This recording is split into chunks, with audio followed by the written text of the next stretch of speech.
Welcome to V3 news. లక్ష్యం సమాజహితం. నేను Emilia. ముందుగా హెడ్లైన్స్ చూద్దాం. నేడు ప్రశాంతంగా కొనసాగుతున్న 7వ విడత సార్వత్రిక ఎన్నికలు. ప్రధాని మోదీ పోటీ చేస్తున్న వారణాసిపైనే అందరి దృష్టి. రవిప్రకాష్ శివాజీలపై బిగుస్తున్న ఉచ్చు. లుకౌట్ నోటీసులు జారీ చేసిన పోలీసులు. చిన్న కేసే అంటున్న శివాజీ. దేశం కోసం చంద్రబాబు, కేసీఆర్, జగన్లు ఏకం కావాల్సిన అవసరం ఉంది. దేశానికి లౌకిక విధానాలతో కూడిన ఫ్రంట్ అవసరమన్న సిపిఐ నేత నారాయణ. హాజీపూర్లో శ్రీనివాస్ రెడ్డికి వ్యతిరేకంగా ఆగని నిరసనలు. బాధితుల న్యాయం కోసం ఏకమైన గ్రామం. ఇక డీటెయిల్స్ చూస్తే సార్వత్రిక ఎన్నికల పోలింగ్లో తుదిఘట్టం ఎన్నికలు ప్రశాంతంగా కొనసాగుతున్నాయి. ప్రధానమంత్రి నరేంద్ర మోదీ పోటీ చేస్తున్న వారణాసి సహా దేశంలోని 7 రాష్ట్రాలు, కేంద్ర పాలిత ప్రాంతమైన చండీగఢ్లలో విస్తరించిన 59 నియోజకవర్గాలని ఓటర్లు నేడు తమ ఓటు హక్కును వినియోగించుకుంటున్నారు. ఈ స్థానాల నుంచి 918 మంది అభ్యర్థులు పోటీ పడుతున్నారు. పశ్చిమ బెంగాల్లో హింసాత్మక ఘటనల నేపథ్యంలో అదనపు బలగాలను మోహరింపజేస్తున్నారు. నేడు జరుగుతున్న పోలింగ్తో కలిపితే దేశంలో 542 నియోజకవర్గాలకు పోలింగ్ ముగిసినట్లవుతుంది. చివరి దశ పోలింగ్ సందర్భంగా దేశంలోని అందరి కళ్ళు వారణాసి నియోజకవర్గంపైనే ఉన్నాయి. ఇక్కడ మోదీ పోటీ చేయడమే ఇందుకు కారణం.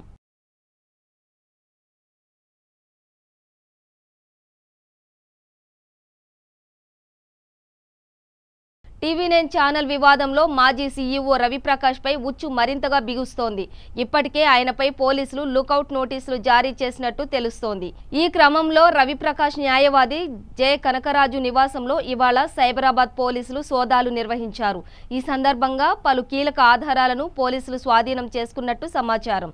వాటిలో ఛానల్ యాజమాన్య మార్పుకు సంబంధించిన ఫోర్జరీ డాక్యుమెంట్లు కూడా ఉన్నట్టు పోలీసులు చెబుతున్నారు. లభించిన ఆధారాలను బట్టి ఫోర్జరీ పత్రాలను తయారు చేయడంలో రవిప్రకాష్ కు తోడ్పడ్డారని న్యాయవాది కనకరాజు పైన పోలీసులు అభియోగాలు మోపారు. TV9 షేర్ల వ్యవహారంలో మాజీ సీఈఓ రవిప్రకాష్ తో పాటు ప్రముఖంగా వినిపిస్తున్న మరో పేరు సినీ నటుడు శివాజీ. తాజాగా వీరిద్దరిపై తెలంగాణ పోలీసులు లుకౌట్ నోటీసులు జారీ చేసినట్టు వార్తలొస్తున్నాయి. వీరిరువురిపై ఆనంద మీడియా ఫిర్యాదు చేసినప్పటి నుంచి తెలుగు రాష్ట్రాల్లో ఈ వ్యవహారం తీవ్ర చర్చానీయాంశమైంది. గత కొన్ని రోజులుగా రవిప్రకాష్, శివాజీకి ఆచూకీ తెలియకపోవడంతో వీరిద్దరూ పలానా ప్రాంతాల్లో తలదాచుకుని ఉండొచ్చంటూ ఊహాగానాలు వెల్లువెత్తుతున్నాయి. ఈ నేపథ్యంలో హీరో శివాజీ ఓ వీడియో ద్వారా తెరపైకి వచ్చారు. శివాజీ ఎక్కడికి పారిపోలేదని, శివాజీ వెన్ను చూపే వ్యక్తి కాదని ఆ వీడియోలో వివరించారు. శివాజీ పారిపోయాడు అని ప్రచారం చేసే మీడియాలోని ఓ వర్గం కోసం ఈ వీడియో రూపొందించలేదని, తన బాణీ వినిపించడానికే రూపొందించానని తెలిపారు. ఇది రవిప్రకాష్ కు నాకు మధ్య ఉన్న విషయం. షేర్ల విషయంలో ఉన్న పంచాయతీ ఇది. ఈ సివిల్ పంచాయతీని కాస్త క్రిమినల్ వ్యవహారంగా మార్చడానికి మధ్యలో ఈమెయిల్స్ తీసుకొచ్చారు. డిలీట్ చేసిన ఈమెయిల్స్ ను రికవరీ చేసిన వాళ్లకు అందులో లేని పదాలను యాడ్ చేయడం పెద్ద విషయమేమీ కాదు. ఇదో కుట్ర. 2018 ఫిబ్రవరిలో నాకు రవిప్రకాష్ కు మధ్య అగ్రిమెంట్ జరిగింది. అదే ఒప్పందాన్ని ఇటీవలే తిరగరాసుకున్నాం. ఇది సాధారణమైన విషయమే. సంస్థలోకి కొత్త వ్యక్తులు వస్తున్నప్పుడు నా ప్రయోజనాలను కాపాడుకునేందుకు నేను ఆ మాత్రం జాగ్రత్తలు తీసుకోవడంలో తప్పులేదు. కానీ ఈ విషయంలో ఏదో జరిగిపోతోందని చెబుతూ కౌశిక్ రావు అనే వ్యక్తి పోలీసులకు ఫిర్యాదు చేయడం, మా వాళ్లందరినీ సోఫాల్లో కూర్చోబెట్టి ఇల్లంతా వెతికి ఏమీ దొరకలేదని సంతకం పెట్టించుకొని వెళ్లిపోవడం, ఏమిటిదంతా అంటూ మండిపడ్డారు. తాము సెటిలర్లం కాబట్టి తమకు స్థానబలం లేదని, తమపై హైదరాబాద్ పోలీసులు కేసులు పెట్టి లోపల వేసేస్తారా అంటూ ఆగ్రహం వ్యక్తం చేశారు. అయినా తాను భయపడి పారిపోవడానికి ఇదేమైనా పెద్ద కేసా అంటూ శివాజీ ఆశ్చర్యం వ్యక్తం చేశారు. ఇలాంటి కేసులు 100 వేసుకున్నా ధైర్యంగా ఎదుర్కొంటానని, అయితే అనారోగ్యం, సన్స్ట్రోక్ కారణంగానే విశ్రాంతి తీసుకుంటున్నాను తప్ప ఎక్కడికి పారిపోలేదని స్పష్టం చేశారు. ఈ కొన్ని రోజుల వ్యవధిలోనే తాను తిరుపతి వెళ్లానని, ఓ ఆస్తి రిజిస్ట్రేషన్ కూడా చేయించుకున్నానని వెల్లడించారు. ఇది ఇద్దరు వ్యక్తులు, శివాజీ, రవిప్రకాష్ గారికి సంబంధించినటువంటి షేర్లకి సంబంధించినటువంటి ఒక అంశం, కోర్టులో ఉన్నటువంటి ఒక అంశం. ఈ అంశాన్ని తీసుకొచ్చి ఈ సివిల్ పంచాయతీని క్రిమినల్ పంచాయతీగా మార్చడానికి కొన్ని ఈమెయిల్స్ తీసుకొచ్చి ఆ ఈమెయిల్స్ లో పలానా వాళ్ళు షేర్ చేసుకున్నారు అంటే ఇందులో క్రిమినల్ కాన్స్పిరసీ ఉంది. ఈమెయిల్స్ మీరు రికవరీ చేసినప్పుడు ఈమెయిల్స్ లో వర్డ్స్ యాడ్ చేయడం పెద్ద కష్టమైన విషయమా? ఇది కుట్రగా నా మీద కుట్ర చేయడం కాకపోతే ఈమెయిల్స్ అగ్రిమెంట్లు నాకు రవిప్రకాష్ గారి మధ్య 2018 ఫిబ్రవరిలో అగ్రిమెంట్ జరిగిన మాట వాస్తవం. దాని తర్వాత మళ్ళీ మన మధ్య రీరైట్ చేసుకున్న మాట కూడా వాస్తవమే. అయితే ఏంటి దీంట్లో అగ్రిమెంట్లు ఒకసారి చేసుకుంది అలాగే ఉంటుందా?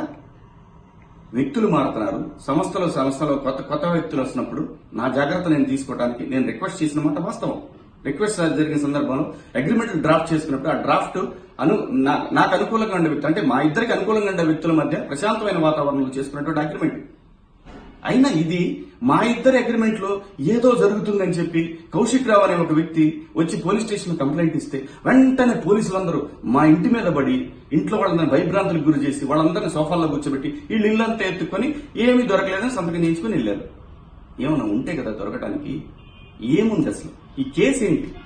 ఒక చిన్న ప్రైవేట్ సివిల్ పంచాయతీని తీసుకొచ్చి కోర్టులో ఉండే అంశాన్ని తీసుకొచ్చి శివాజీని ఎట్టి పరిస్థితుల్లో లోపలేయండి, వెయ్యాల్సిందే, వాడు ఇష్టం వచ్చినట్టు రెచ్చిపోయాడు ఎలక్షన్స్ లో, గత 2 సంవత్సరాలుగా వాడు మమ్మల్ని చాలా విమర్శించాడనే ఉద్దేశాన్ని లోపల పెట్టుకుని కొంతమంది వ్యక్తులు పోలీస్ స్టేషన్ లో కంప్లైంట్ ఇస్తే ఆ కంప్లైంట్ ఇచ్చిన వెంటనే వచ్చేసి శివాజీని అరెస్ట్ చేస్తారు. ఎలా అరెస్ట్ చేస్తారండి? ఇది సివిల్ కేసు, ఇష్టం వచ్చింది. కానీ ఈ విషయం నేను అనేది ప్రజలు ఒకసారి ఆలోచించండి. ఇద్దరు పంచాయతీని దాన్ని క్రిమినల్ కేసు అని ఇంకొకటి వచ్చి మాట్లాడుతూ ఉంటే పోలీసులు, హైదరాబాద్ పోలీసులు అంటే మాకు స్థానబలం లేదని, నేను సెటిలర్ని కాబట్టి మీ ఇష్టం వచ్చినట్టు మీకు నచ్చకపోతే కేసులు వేసేసి లోపలేస్తారండి. అయినా పోనీ ఇదేమన్నా పెద్ద కేసా అండి ఇది? నేను భయపడి పారిపోవటానికి? ఇట్లాంటి కేసులు 100 వేసుకోండి, ఎదుర్కొంటా. కానీ మీరు చేసే కుట్రలని నాకు బాలేదు కాబట్టి నేను సన్ స్ట్రోక్ వచ్చింది చూడండి మీరు. నేనేం కొత్తగా అబద్ధం ఆడేది ఏం లేదు. సన్ స్ట్రోక్ తగిలి నేను అంతకుముందు ప్రచారం చేశాను, కర్ణాటకలో చేసి తమిళనాడులో ప్రచారం చేశాను. సన్ స్ట్రోక్ తగిలి నేను 10 రోజులు రెస్ట్ తీసుకుంటున్నానని చెప్పా. ఇప్పుడు చెప్తున్నా ఇంకో 4 రోజులు తీసుకుంటాను. ఏమైనా పారిపోతామా? ఏమైతుందండి? మమ్మల్ని వెంటపడి చేంజ్ చేసి అది చేస్తున్నారు ఇది చేస్తున్నారని చెప్పి విజయవాడలో రిసార్ట్లు ఎక్కడెక్కడో రిసార్ట్లో ఉన్నారని చెప్పి ఏంటి నన్ను చేంజ్ చేసింది? మీరు గుండు చేయించుకున్నా తిరుపతి పోయి, నా ఆస్తి ఏదో ఉంటే రిజిస్ట్రేషన్ చేయించుకున్నా. నేను ఎక్కడ పారిపోయాను? ఊరికే మనకి మీడియా ఉంది, 10 టీవీ, సాక్షి, రామేశ్వరరావు గారి ఛానల్స్, వారి షేర్లు ఉన్నటువంటి కంపెనీల ఛానల్స్. అంటే మీడియాని మీ చేతిలో పెట్టుకోండి. మీకన్నా మీ దగ్గర డబ్బులు ఉన్నప్పుడు మీరు ఏమేమి చేసుకోవచ్చు, నాకు సంబంధం లేని అంశం అది. కానీ ఇలా ఒక వ్యక్తిని టార్గెట్ చేసి ఏం తొక్కుతారండి? నెహ్రూ గారు జీవితంలో దాదాపు 9 సంవత్సరాలకు పైగా ఓన్లీ జైల్లోనే గడిపాడు. 9 సంవత్సరాలు నాన్ స్టాప్ గా. ఏమవుతుందండి? జయాంధ్ర ఉద్యమంలో ఎంతమంది జైలుకు పోలేదు? జైలు అంటే నేను రాగానే నన్ను మర్డర్ చేసేస్తారా పోలీసులు? సో కాబట్టి అసలు విషయం తెలుసుకోండి. నాకు రవిప్రకాష్ గారికి సంబంధించిన కేసులో ఇది కోర్టులో ఉన్నటువంటి అంశం. అది కూడా ఫ్రెండ్లీగా, ఎందుకంటే 10 సంవత్సరాలుగా ఉన్న స్నేహాన్ని దూరం చేసుకుని ఇద్దరం ఫ్రెండ్లీగా చేసుకున్నటువంటి ఒప్పందాల్లో కేసులు కోర్టులో నడుస్తున్నప్పుడు ఏమిటి కేసులు పెట్టడాలు? చాలా దుర్మార్గం. మీరు ఇలాంటి కేసులు 100 పెట్టుకోండి, 1000 పెట్టుకోండి, నేను ఎదుర్కొంటాను. ఎటువంటి పరిస్థితులు వెనకపోయే పరిస్థితి లేదు. ఇది ఒక సిల్లీ కేసు. ఈ సిల్లీ కేసును చూసి ఎటువంటి మ్యాటర్ లేనటువంటి కేసును చూసి నేను భయపడి పారిపోయి విదేశాల్లో దాక్కున్నాను. ఎట్టి పరిస్థితుల్లో కూడా ట్విట్టర్ల వేదికగా, టీవీల వేదికగా ఆ సునకానందం పొందుతున్నటువంటి సోదరులందరికీ కూడా చెప్పేది ఒకటే. ఎందుకంటే మీరు ఇప్పుడు రాళ్లు వేస్తున్నారు, కానీ నా రాళ్లు వేస్తే ఎదుర్కోవడానికి ఇది కొండ. కానీ నన్ను ఇబ్బంది పెడుతున్న వాళ్ళు గ్లాస్ రూమ్ లో ఉంటున్నారండి. గుర్తుపెట్టుకోండి. ఈ రాయి రిఫ్లెక్ట్ అయ్యి గ్లాసుకి తగలకుండా కాపాడుకోవడానికి రోజు ఇబ్బంది పడాల్సి వస్తుంది మీరు. ఎందుకంటే నేను నిజాయితీగా ఉన్నాను. మీరు ఏదైనా తీసి వెతుక్కోండి. మీరు చాలా వెతుకుతున్నారు, వెతుక్కోండి, ఏం తప్పలేదు. పద్ధతిగా భారత రాజ్యాంగం ఏదైతే హక్కులు ఇచ్చిందో ఆ హక్కుల ప్రకారం నడుచుకుంటూ ప్రజలతో ఉండి ప్రజల కోసం పనిచేస్తూ ముందుకు వెళుతున్నాడు శివాజీ. ఈ కేసులు కాదు కదా, మీరు ఏమీ చేయలేరు. అందరినీ గౌరవిస్తా. దేశం కోసం ఏపీ సీఎం చంద్రబాబు, తెలంగాణ ముఖ్యమంత్రి కేసీఆర్, వైసీపీ అధినేత జగన్లు ఏకం కావాల్సిన అవసరం ఉందని సిపిఐ నేత నారాయణ అభిప్రాయపడ్డారు. దేశానికి లౌకిక విధానాలతో కూడిన ఫ్రంట్ అవసరమని, ఈ నేపథ్యంలో వీరు ముగ్గురు చేయి కలపాల్సిన ఆవశ్యకత ఉందని చెప్పారు. గత ఎన్నికల్లో ఇచ్చిన ఒక్క హామీని కూడా మోదీ నెరవేర్చలేదని, మే 23 తర్వాత మోదీకి 3 నామాలే మిగులుతాయని ఎద్దేవా చేశారు. చాయ్వాలా అని చెప్పుకుంటున్న మోదీ మేకప్ కోసం నెలకు 80 లక్షలు ఖర్చు చేస్తున్నారని విమర్శించారు. పుల్వామా ఉగ్రదాడిలో భారీ సంఖ్యలో జవాన్లు చనిపోవడానికి కేంద్ర ప్రభుత్వమే కారణమని నారాయణ చెప్పారు. ఇంటెలిజెన్స్ హెచ్చరికలు అందినప్పటికీ కేంద్ర ప్రభుత్వం పట్టించుకోలేదని విమర్శించారు.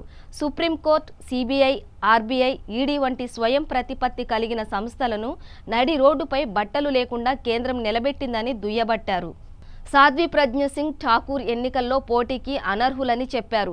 ఇంటర్ విద్యార్థుల ఆత్మహత్యలకు కేసీఆర్ సర్కార్ బాధ్యత వహించాలని, విద్యార్థుల కుటుంబాలకు ₹1 కోటి చొప్పున పరిహారం అందించాలని డిమాండ్ చేశారు. యాదాద్రి భువనగిరి జిల్లా వలిగొండ మండలం అరూర్ గ్రామంలో ఇటీవల జరిగిన రోడ్డు ప్రమాదంలో చనిపోయిన కాంగ్రెస్ పార్టీ కార్యకర్త సాకి ముత్యాలు కుటుంబాన్ని మాజీ మంత్రి కోమటిరెడ్డి వెంకటరెడ్డి పరామర్శించి ₹50,000 ఆర్థిక సహాయం అందజేశారు. ఈ కార్యక్రమంలో జెడ్పీటీసీ అభ్యర్థి వాకెటి అనంతరెడ్డి మరియు కాంగ్రెస్ సీనియర్ నాయకుడు తుమ్మల నరసయ్య, మండల నాయకులు, వివిధ గ్రామాల కార్యకర్తలు తదితరులు పాల్గొన్నారు.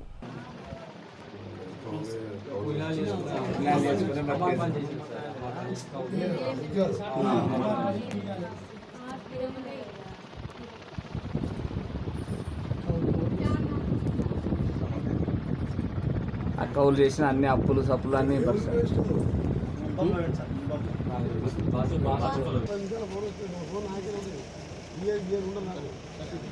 శ్రీశైలం జలవిద్యుత్ కేంద్రం స్విచ్ యార్డ్ నందు 100 MVA ట్రాన్స్ఫారంలో అగ్ని ప్రమాదం జరిగింది. దీనిని గమనించిన ట్రాన్స్కో అధికారులు వెంటనే అప్రమత్తమై విద్యుత్తును నిలిపివేసి CO2 ద్వారా అగ్ని ప్రమాదానికి గురైన ట్రాన్స్ఫార్మర్ను మంటలను అదుపు చేశారు. వెంటనే ఫైర్ సిబ్బందికి సమాచారం ఇవ్వగా అక్కడికి చేరుకుని మంటల్ని అదుపు చేశారు. ఈ ట్రాన్స్ఫార్మర్ అగ్ని ప్రమాదానికి కారణం ఉష్ణోగ్రత వేడి వల్ల జరిగిందని ఏపీ జెన్కో DE శ్రీనివాస్ రెడ్డి తెలిపారు. ఈ ట్రాన్స్ఫార్మర్ ద్వారా దోమలపెంట, ఈగలపెంట, సున్నిపెంట తదితర ప్రాంతాలకు విద్యుత్ సరఫరా చేస్తుందని తెలిపారు. సుమారు ₹2 కోట్ల నష్టాన్ని నివారించగలిగామని వారు అన్నారు.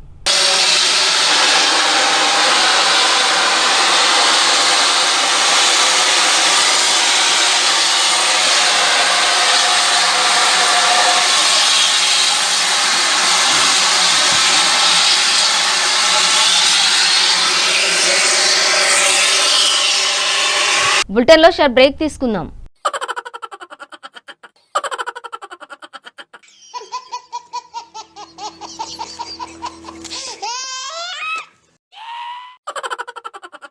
గిలిగిలిగా త్వరలో మీ V3 న్యూస్ ఛానల్లో.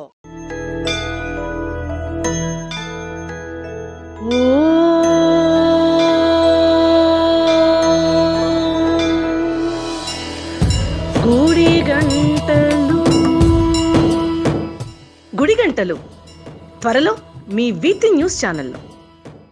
Welcome back to V3 news. 10వ తరగతి పరీక్షా ఫలితాల్లో ప్రైవేట్ పాఠశాలలకు ధీటుగా ప్రభుత్వ పాఠశాల విద్యార్థులు కూడా పోటీ పడి ఉత్తీర్ణత శాతంలో ఎన్నడూ లేని విధంగా ఈ సంవత్సరం 85% వరకు సాధించారు. ఈ సందర్భంగా హైదరాబాద్ జిల్లా DEO వెంకట నరసమ్మ మాట్లాడుతూ, ఈ సంవత్సరం 10వ తరగతి విద్యార్థులు సాధించిన విజయాన్ని తలుచుకుంటే చాలా సంతోషంగా ఉందని, పిల్లలకు కావలసిన విద్యా విధానంలో వారికి కావలసిన సౌకర్యాలు కల్పిస్తూ అధ్యాపకులు వారికి సహాయ సహకారాలు అందించారని, విద్యార్థులు కూడా విద్యలో తమ శక్తిని చూపించారని, GPA 10/10 కూడా ప్రైవేట్ విద్యార్థులతో పోటీగా చాలా మంది ప్రభుత్వ పాఠశాల విద్యార్థులు సాధించారని విద్యార్థులను మెచ్చుకున్నారు. ఇక ముందు కూడా ఈ ఉత్తీర్ణత శాతాన్ని తగ్గించకుండా ఇంకా అధిక సంఖ్యలో ఉత్తీర్ణత శాతం పెరిగేందుకు శాయశక్తులా కృషి చేస్తామని కోరారు. హైదరాబాద్ జిల్లాలో 180 ప్రభుత్వ పాఠశాలలు ఉన్నాయండి. ఈ పాఠశాలల్లో 7,000 మంది వరకు విద్యార్థులు గత విద్యా సంవత్సరంలో చదువుతున్నారు 10వ తరగతి. ఈ 10వ తరగతి విద్యార్థుల్లో ఇద్దరు 10 GPA సాధించడం జరిగింది. ఇటీవల వచ్చిన ఫలితాల్లో 10 GPA సాధించారు 2 అమ్మాయిలు. బొల్లారం నుంచి ఒకరు, అలాగే లాలపేట నుంచి ఒకరు, 2 గర్ల్స్. అదేవిధంగా ఈసారి రిజల్ట్ చూసినట్లయితే క్వాలిటీ పరంగా చాలా ఇంప్రూవ్మెంట్ కనిపించింది. 9.8 ఒక 8 మెంబర్స్కి రావడం, 9.7 21 మెంబర్స్కి రావడం, ఇలా ఒక 9 అబోవ్ చిల్డ్రన్ తీసుకున్నట్లయితే మనకి 300 చిల్డ్రన్ దాకా గవర్నమెంట్ స్కూల్స్ మన స్కూల్ చిల్డ్రన్ ఉన్నారు. అదేవిధంగా రిజల్ట్ చూసినట్లయితే గత విద్యా సంవత్సరంలో 71% ఉంది 17-18లో. అదే ఈ ఇయర్లో 82.93 పెరిగింది. అంటే ఇంచుమించుగా 12% ఇంప్రూవ్ అయింది గవర్నమెంట్ స్కూల్స్లో. Versus this improvement of result in private schools is only 7%. Private schools నుంచి కొంచెం ఆశించిన ఫలితాలు వచ్చి ఉంటే కనుక ఇంకా మంచి పొజిషన్లో ఉండేది హైదరాబాద్ స్థానం. ఏమైనప్పటికీ ప్రభుత్వ పాఠశాలల్లో ఎడ్యుకేషన్కి వచ్చినట్లయితే కనుక చాలా గుణాత్మకంగా ఉంది. అండ్ ఈ విద్యా సంవత్సరం ఇంకా పటిష్టంగా పనిచేస్తాం గత విద్యా సంవత్సరం కన్నా. గత విద్యా సంవత్సరం చివరిలో ఒక 56 టెస్టులు పెట్టడం జరిగింది, ప్రాక్టీస్ టెస్టులు. విద్యార్థులకు బాగా ఉపయోగపడ్డాయి. దాని నుంచి ఇంకా కొంచెం మాడిఫైడ్ ప్లాన్ తోటి ఈసారి వెళ్తాము, ఖచ్చితంగా మంచి ఫలితాలు సాధిస్తాము. కాబట్టి పేరెంట్స్ మ్యాక్సిమం ప్రిఫరెన్స్ గవర్నమెంట్ స్కూల్స్కి ఇవ్వాల్సిందిగా ఈ సందర్భంగా నేను కోరుతున్నాను. మేడం, గత 5 సంవత్సరాలతో పోల్చుకుంటే లాస్ట్ ఇయర్ బాగా వచ్చిందని చెప్పి అంటున్నారు కదా. సో ఏంటంటే లాస్ట్ ఇయర్ మీరు తీసుకున్న జాగ్రత్తలు ఏంటి? సో ఏంటంటే ఇప్పుడు ప్రైవేట్ స్కూల్లో ప్రతిసారి స్లిప్ టెస్ట్లు అని చెప్పేసి హాఫ్ ఇయర్లీ, యాన్యువల్ వచ్చే ముందు ప్రీ ఫైనల్ దాకా ఉన్నాయి కదా. సో అలాగే మోడిఫై ఇంతకుముందు చూసినట్లయితే పిల్లలకి క్వాలిటీ పరమైన ఎడ్యుకేషన్ అందినప్పటికీ సరైన ప్రాక్టీస్ లేకుండా పోయేది. ఎక్కడైతే టీచర్ ఇంట్రెస్టెడ్గా ఉన్నారో వాళ్ళు సొంత డబ్బులతో చేసిన టీచర్స్ కూడా ఉన్నారు. ఈసారి ఎలా కాకుండా ఏం చేసామంటే మనమే ప్రాక్టీస్ టెస్టులు డిజైన్ చేసి, అది కూడా ఆషామాషి కాకుండా ఎక్స్పర్ట్ టీచర్స్, మన జిల్లా రిసోర్స్ గ్రూప్ టీచర్స్ మంచి పేపర్ ప్రిపేర్ చేశారు. వాళ్ళ ఇచ్చిన పేపర్ని ప్రింటింగ్ చేయించి మనమే స్కూల్ వైజ్ సప్లై చేశాము. సో దట్ టీచర్ ఇంకా అడిషనల్గా బర్డెన్ ఫీల్ అవ్వట్లేదు. జిల్లా అంతా ఒక యూనిఫామిటీ వచ్చింది పేపర్ కండక్ట్ చేయడంలో, వాల్యుయేషన్లో, అంతట్లో. అలాగే పిల్లలు కూడా రెగ్యులర్ టెస్ట్ అనేసరికి అబ్సెంటిజం బాగా తగ్గింది. ఆ టెస్టులు జరిగిన డేస్లో వాళ్ళు చెప్పడం కూడా, మేము డెఫినెట్గా ఈ టెస్టులన్నీ అటెండ్ అవుతానే టీసీ అదే మన హాల్ టికెట్ ఇస్తామన్నట్టుగా టీచర్స్ కూడా కొంచెం మోటివేట్ చేసి పిల్లల్ని అబ్సెంటిజం తగ్గించారు. అండ్ డైలీ రాయడం వల్ల ప్రాక్టీస్ పెరిగింది. ఇప్పుడున్న ఈ హైదరాబాద్లో ఎన్ని స్కూల్స్ ఉంటాయి మ్యామ్? హైదరాబాద్ పరిసరాలలో గవర్నమెంట్ అయితే 180 అండి. Okay. Total 1380 total Telangana. 10th హైదరాబాద్లో ప్రైవేట్ కూడా కలుపుకున్నట్లయితే అదర్ మేనేజ్మెంట్ స్కూల్స్ కలిపి 1380 ఉంది. ఓకే. ప్రభుత్వ పాఠశాల ఎన్ని మేడం? 180. Thank you. రంగారెడ్డి జిల్లా మహేశ్వరం బాలాపూర్ మండల కేంద్రంలో కాంగ్రెస్ పార్టీ ప్రెస్ మీట్ ఏర్పాటు చేశారు. ఈ సందర్భంగా నాయకులు మాట్లాడుతూ కాంగ్రెస్ పార్టీ నాయకత్వంలోనే గ్రామాలు అభివృద్ధి చెందుతాయని తెలిపారు. ఈ కార్యక్రమానికి ముఖ్య అతిథిగా Congress DCC president Chella Narasimhareddy, Badangpet municipality vice chairman Chigurinta Narasimhareddy, PCC secretary Vangeti Prabhakar Reddy పాల్గొన్నారు.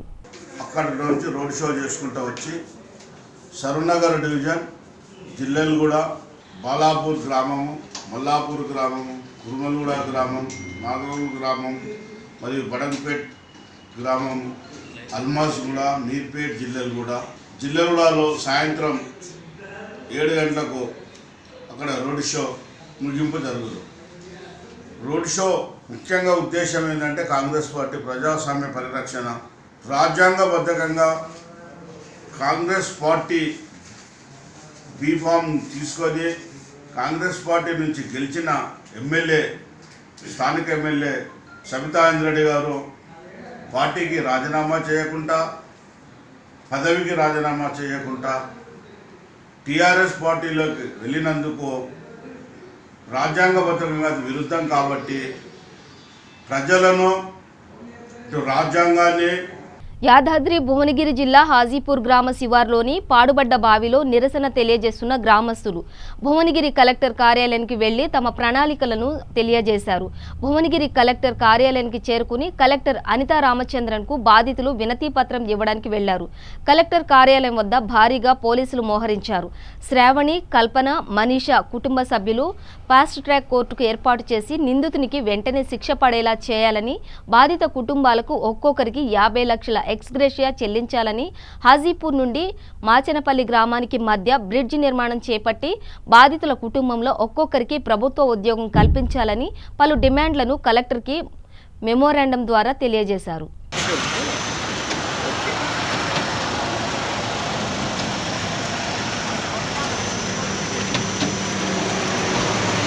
అన్న ఎరుక్కున్నాను నువ్వు భాస్కరం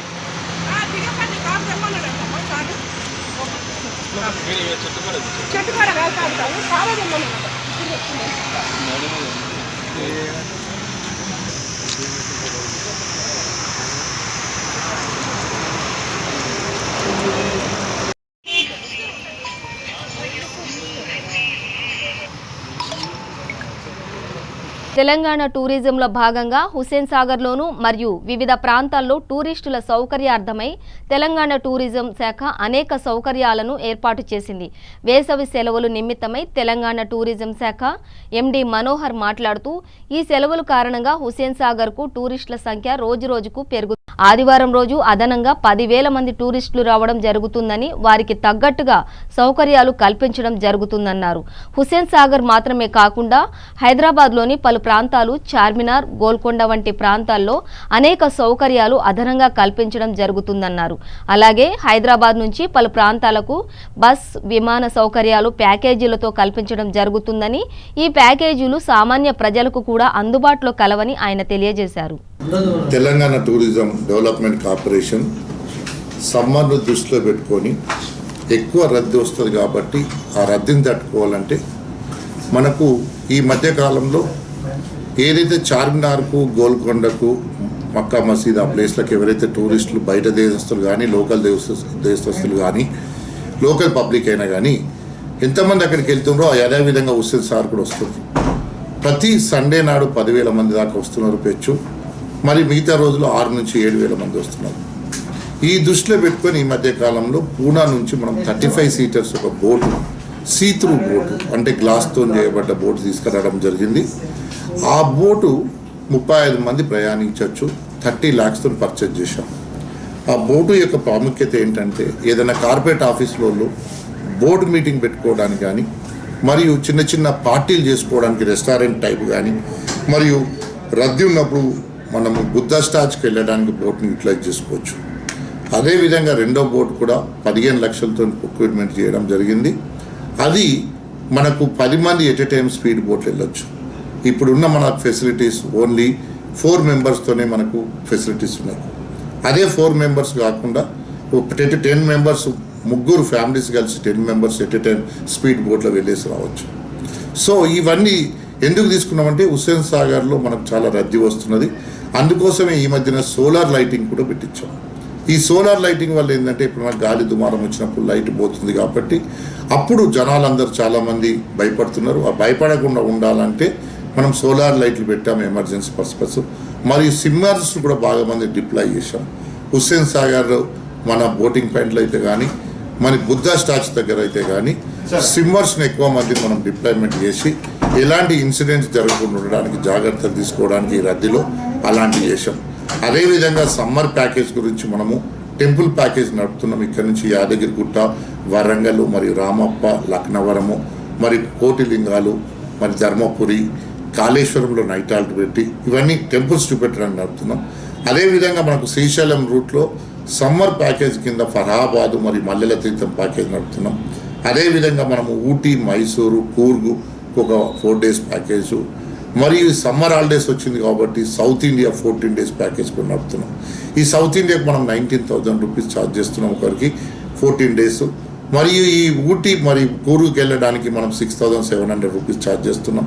మరి శ్రీశైలం దానికి మనము 2,000 రూపీస్ ఛార్జ్ చేస్తున్నాం. అదేవిధంగా చాలామంది హైదరాబాద్ సెంటర్లో లొకేషన్ చేసింది, హైదరాబాద్లో ఎలాంటి ఫుడ్ అయినా దొరుకుతుంది, హైదరాబాద్లో లాంగ్వేజ్ ప్రాబ్లం లేదని, అందరూ కనెక్టివిటీ బాగుందని హైదరాబాద్కి వస్తున్నారు. హైదరాబాద్ నుంచి మనం తిరుపతికి మనం ఫ్లైట్ ద్వారా తీసుకెళ్తున్నాం. 2 days ప్యాకేజ్ ఉంది, 1 day ప్యాకేజ్ ఉంది. అదేవిధంగా హైదరాబాద్ నుంచి డైలీ బస్సులో తీసుకెళ్తున్నాం.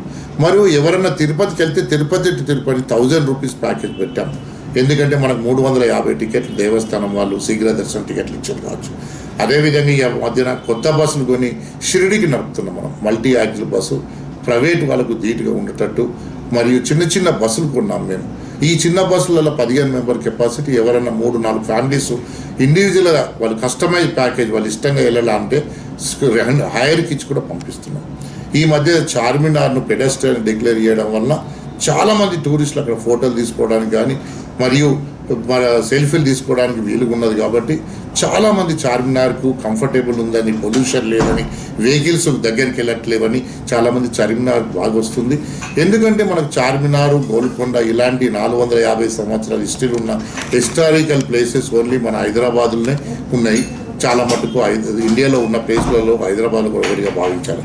సో ఈ సమ్మర్లో ఎక్కువ మందిని తీసుకెళ్ళడానికి డిఫరెంట్ లేక్లు కూడా మనం రామప్పలో అయితే కానీ, లక్నవరం అయితే ఉంది, ఎల్ఎండి కరీంనగర్లో బోట్లు కూడా ఎక్కువ మంది పెట్టి ఎక్కువ సమ్మర్లో ఎంజాయ్ చేయడానికి వచ్చాం.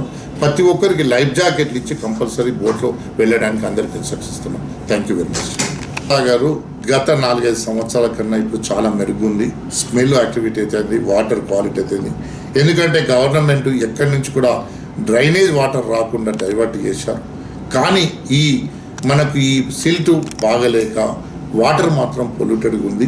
స్మెల్ మాత్రం చాలా తగ్గింది. మీరు అన్నట్టు ఈవినింగ్ టైంలో ఆ చెట్లలో ఉండడానికి గబ్బిలాలు ఇవన్నీ లేచి వస్తున్నాయి. అవి మాత్రం మన బోట్లన్నీ పెద్ద బోట్లు కాబట్టి, క్లోజ్డ్ బోట్లు కాబట్టి ఏవిటికి ఎఫెక్ట్ కాదు. ఆ గబ్బిలాలు సర్టెన్ హైట్ మీదనే ప్రయాణిస్తుంటాయి, 40 ఫీట్లు 10 ఫీట్ల వరకు. కానీ మన ఈ బోట్లన్నీ 2 ఫీట్ల 3 ఫీట్ల లోపల వెళ్తుంటాయి కాబట్టి స్పీడ్ బోట్లు కానీ అలాంటి ఇబ్బందులు ఉన్నాయి. సో అవి సమ్మర్లకు తప్పకుండా వస్తున్నాయి. అవిటికి మేము ప్రికాషన్ తీసుకుంటున్నాం. అష్టాదశ శక్తి పీఠాలలో ఒకటైన శ్రీశైల భ్రమరాంబ మల్లికార్జున స్వామి అమ్మవార్ల దర్శనార్థం కర్నూలు ఎస్పీ పకీరప్ప కుటుంబ సమేతంగా శ్రీశైలం చేరుకుని స్వామి అమ్మవార్ల దర్శనం చేసుకున్నారు. వారికి శ్రీశైల దేవస్థానం అధికారులు, అర్చక స్వాములు ఆలయ ముఖద్వారం ముందు పూలమాలలతో ఘనస్వాగతం పలికారు. వారు స్వామివారికి బిల్వార్చన, రుద్రాభిషేకం, అమ్మవారికి కుంకుమాభిషేకం మరియు ప్రత్యేక పూజలు చేయించారు. మల్లమ్మ జయంతి ప్రత్యేక పూజా కార్యక్రమంలో పాల్గొన్నారు. ఈ సందర్భంగా శ్రీశైల దేవస్థానం ఆలయంలో గల గోశాలను సందర్శించారు. వారికి ఆశీర్వచన మండపంలో వేద పండితులతో ఆశీర్వదించి శేష వస్త్రాలను మరియు శ్రీశైలం స్వామి అమ్మవార్ల చిత్రపటాన్ని, స్వామి అమ్మవార్ల ప్రసాదాలను అందజేశారు.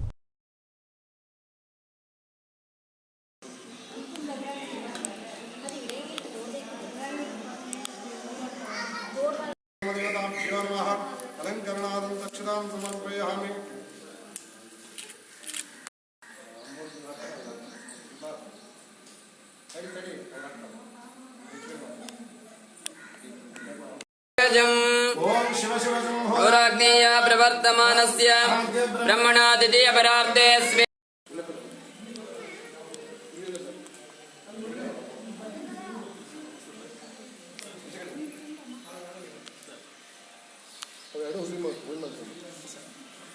బులెటిన్ ముగించే ముందు హెడ్లైన్స్ మరోసారి. నేడు ప్రశాంతంగా కొనసాగుతున్న 7వ విడత సార్వత్రిక ఎన్నికలు. ప్రధాని మోదీ పోటీ చేస్తున్న వారణాసిపైనే అందరి దృష్టి. రవిప్రకాష్, శివాజీలపై బిగిస్తున్న ఉచ్చు. లుకౌట్ నోటీసులు జారీ చేసిన పోలీసులు. చిన్న కేసే అంటున్న శివాజీ. దేశం కోసం చంద్రబాబు, కేసీఆర్, జగన్లు ఏకం కావాల్సిన అవసరం ఉంది. దేశానికి లౌకిక విధానాలతో కూడిన ఫ్రంట్ అవసరమన్న సిపిఐ నేత నారాయణ. హాజీపూర్లో శ్రీనివాస్ రెడ్డికి వ్యతిరేకంగా ఆగని నిరసనలు. బాధితుల న్యాయం కోసం ఏకమైన గ్రామం. ఇవి బులెటిన్ విశేషాలు. చూస్తూనే ఉండండి V3 న్యూస్, లక్ష్యం సమాజహితం.